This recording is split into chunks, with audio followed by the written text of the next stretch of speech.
The United Nations Security Council has imposed tough new sanctions on North Korea almost 3 months after the regime conducted its 5th nuclear test.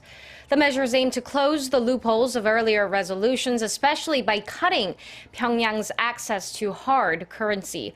Kwon Soa reports.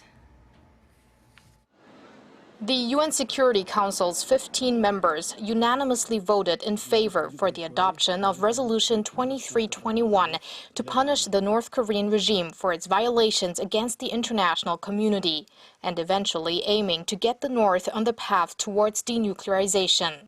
Today's resolution includes the toughest and most comprehensive sanctions regime ever imposed by the Security Council. Resolution 2321 took the longest time to draft compared to the other UN sanctions imposed on North Korea for conducting nuclear tests since 2006. The new resolution focuses on cutting the regime's export earnings by at least $800 million annually, especially by capping its coal shipments by more than 60%. Diplomats and entities have been added on its blacklist, as well as further restrictions on the North's maritime and financial sectors, exports of helicopters, ships, and statues. For the first time, North Korea was also warned that its status as a UN member state could be under threat if it continues to flout its international obligations. However, as South Korea's ambassador to the UN said, there's still room at the table for Pyongyang if it changes its ways. No country is an island.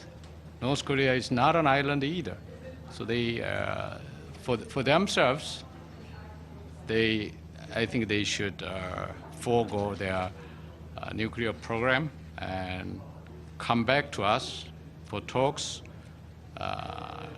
and for dialogue to settle this issue. But until then, Washington's chief representative to the UN says the effective implementation of sanctions is everything. All member states are obliged to enforce the sanctions contained in this resolution scrupulously and in the spirit of the resolution's intentions. The South Korean government highly welcomed the resolution, with Seoul's foreign minister hinting that additional independent sanctions from South Korea, the US, Japan, and the EU are likely to follow. Kwon Soa, Arirang News.